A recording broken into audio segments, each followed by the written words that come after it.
बिस्मिल्लाहिर्रहमानिर्रहीम। अस्सलामु अलैकुम वरहमतुल्लाहि वबरकातुहू। फ्रेंड्स, कैसे मिजाज हैं? अल्लाह ताला की फ़ज़ल से ठीक ही होंगे। तो दोस्तों, अल शफा दवाखाने की जानिब से मैं हूँ मुआलिज हकीम मोहम्मद मानत अली मुग़ल, जो कि आपकी खिदमत में हाज़िर हूँ। जैसा कि आपने पहले भी हमारी वीडियो को एप्रिशिएट किया और अब हम नई वीडियो के साथ और नए नुस्खे के साथ हाज़िर खिदमत हैं।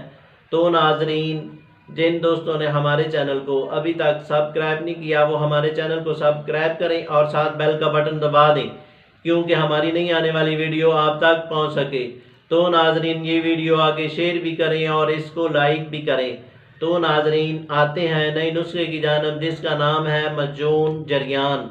ये मजून जरियान हमारे दवाखाने का ख़ास नुस्खा है और हमारा ख़ानदानी नुस्खा है, और शायद 30 साल से ये मजून जरियान हम तैयार कर रहे हैं।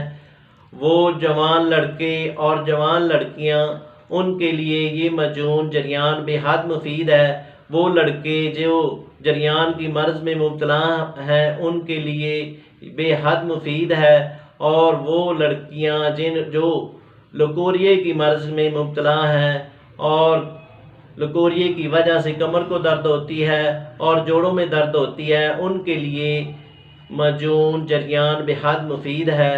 वो हज़रात जो जरियान के मर्ज़ में मुब्तला हैं, जिनको पेशाब से पहले और पेशाब के बाद कतरे आते हैं, उनके लिए ये मजून जरियान बेहद मुफीद है।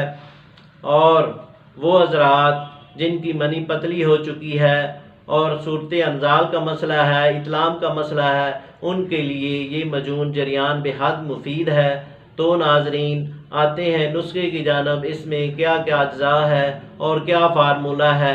मूसली सफ़ेद 50 ग्राम, आसगंध नागौरी 20 ग्राम, सतावर 20 ग्राम, बामन सुरख 20 ग्राम, बामन सफ़ेद 20 ग्राम, लाजवंती 50 ग्राम, और सब अज्जा को कूट छान कर शहद की आमेज़श करके इसी तरह मजून तैयार कर लें। तरकीब इस्तेमाल: 1 टीस्पून नीम गर्म दूध के साथ सुबह को नोश फरमाएं और 1 टीस्पून रात को सोते वक्त दूध के साथ इस्तेमाल करें। ये मजून तैयार करें और फ़ायदा उठाएं। अगर मजून ना तैयार कर सकें तो हमसे रब्ता करें, हम आपको ये मजून TCS और पार्सल के ज़रिए भेज देंगे। और ये मजून बनाएं और फ़ायदा उठाएं। शुक्रिया, वस्सलाम।